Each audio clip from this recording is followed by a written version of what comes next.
I will no longer be of use to him. I must leave behind this record at least. A record of how the ancient vocal cord parasites became these abominable ethnic cleansing parasites. I believe he has two purposes for the ethnic cleansing parasites. The first, as their name suggests, is ethnic cleansing. This conflict between East and West that envelops the world will not last much longer. Once the Cold War ends, and the weight of America and the Soviet Union is lifted away, the ethnic conflicts they kept suppressed will all rise to the surface.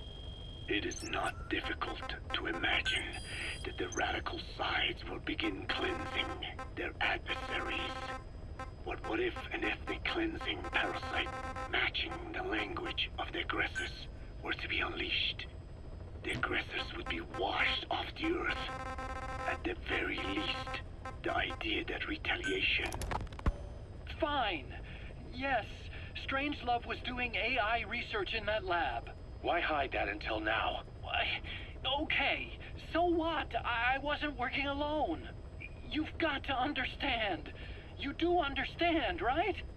I didn't want to drag her into this. It's my load to bear, alone. So you didn't create the AI intended to drive Sahelanthropus. It was Strangelove.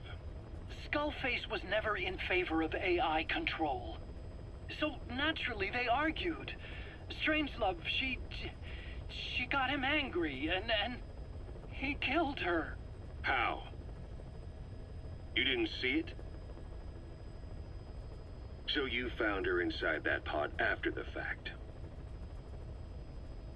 And you just left her body to rot in there. Or perhaps you put her in there afterward. I asked him not to take her away from me. So she was killed by Skullface, but you asked nicely, and he put her body in the AI pod for you? That's right. Pathetic.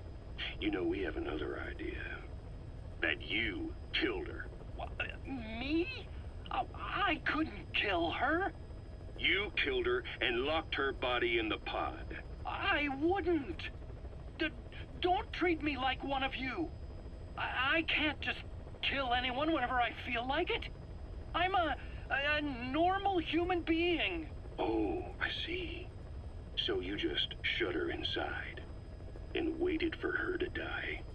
I would never do that. What, you mean she killed herself? Yes. She climbed inside that pod and shut the door. It can't be opened from the outside. It was suicide. Suicide, I said. She killed herself. She got in when I wasn't looking and suffocated. She'd often try to do things like that. By the time I realized and opened the door, she wasn't breathing. I got scared and shut the pod again. I couldn't bring myself to open it back up. That's right. Me? Kill her? What is wrong with you? I see. Just tell me one more thing. Haven't you gotten enough today? Okay, I see it's a painful memory. You don't have to answer, just listen to the question. You see, we examined her remains. She had a scar on her lower abdomen, a surgical scar. It had been stitched up and had fully healed, meaning it was long before her death. She had a child, didn't she? Your child. Where's the kid? How should I know? So there is a child. I've never seen his face. What do you take us for? They took it all. Even my child. I didn't even know he'd been born. I lost everything. How old would he be? It's 4 years since then. And you know it's a boy. Strangelove said so. And his name? We called him Hal, even though I never saw his face.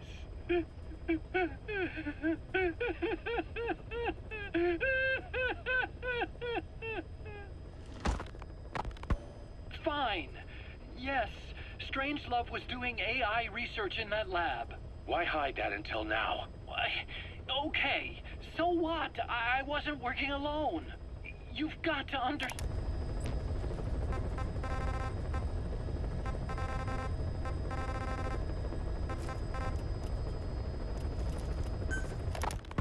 So what were they doing at Nzoya Badia, Baloo? That facility with all the people laid out in rows? The abandoned factory Shabani was held in. It is precisely as you guessed. Black Anna was coding languages into the vocal cord parasites. They infected the subjects with the parasites, then made an incision in the throat to expose the vocal cords. That allowed them to play recordings of a desired language directly to the parasites. And the parasites learn the languages that way. That's some teaching method. I just don't get how a bunch of bugs had the brain power for it. They don't. Do not judge them by human standards. They do not learn as a function of intellect. Then how do they do it?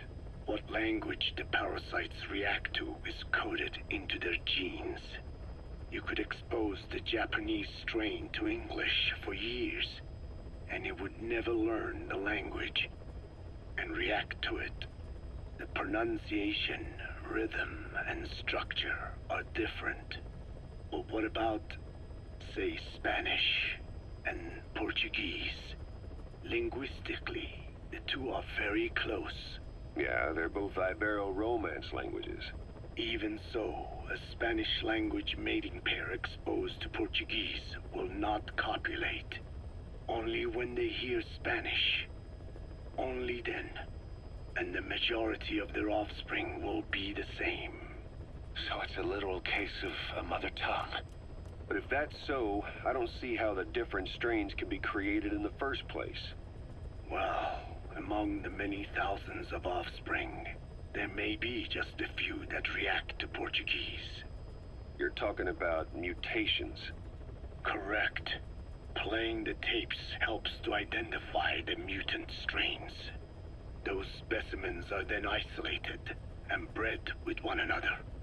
From their children, specimens that react more strongly to Portuguese can again be selected and bred.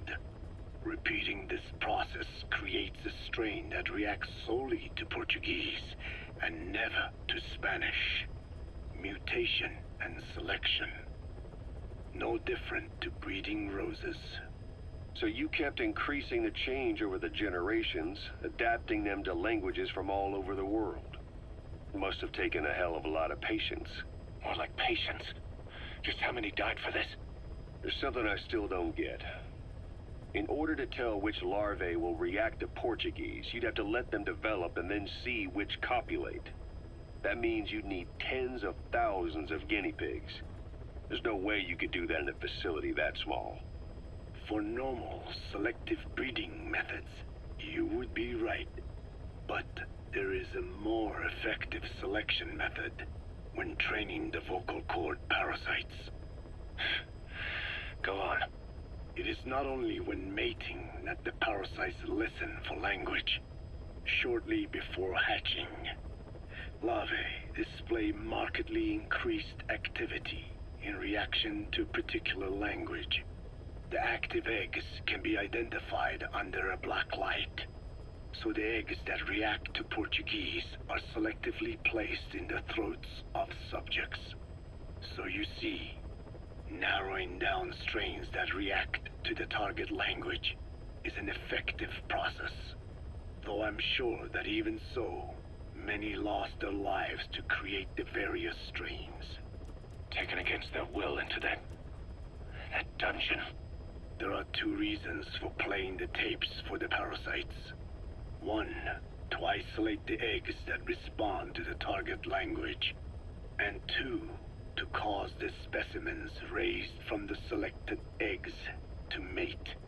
I get how the system works. But why do they respond to language before they even hatch? It's not like they can mate from inside an egg. It is because the larvae learn the language before hatching. You mentioned that what language the parasites respond to is hard-coded into their genes. and that they don't have the brain power to actually learn a language. But then you say that the larvae at Nzoia Badia Bulu were learning the languages in the egg. Your story doesn't add up. Your country is home to a unique songbird. The Japanese bush warbler. Sure, what of it? What a beautiful call it has. But no bush warbler can sing it perfectly at the start. As chicks, they can barely chirp at all. They must learn from their parents and other adult birds. Only then can they sing properly and attract females. So naturally, there are individual differences in each bird's call. Though they start on the same footing, each bird is influenced by its teachers. And the parasites are the same? Like the birds, the parasites have a genetic predisposition towards a particular language. But while in the egg, the larvae's ears are tweaked by listening to the voice of the host. This tweaking ensures that the grown parasites will react better to the host's speech pattern. Why would they have an ability like that? Well, there are distinct regional differences within even the same language. Rare is the language that has no unique dialects. Yes, learning the host's speech pattern before hatching attunes the larvae to whatever twist of pronunciation it will encounter. This adaptive ability is what makes them so formidable. I see. So a language requires selective breeding, but the parasites can learn dialects by themselves. Of course, having the egg-stage larvae listen to the tapes in the factory was not meant to teach them. It was more important to use that trait of theirs to identify the mutated strains.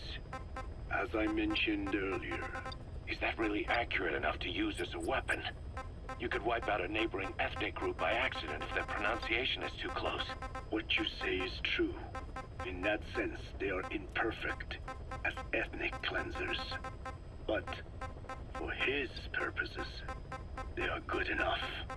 His objective was not to exterminate any one ethnic group, but to render the world's lingua franca, English, inert. So what were they doing at Nzoia Badia Bulu, that facility with all the people laid out in rows? The abandoned factory Shibani was held in.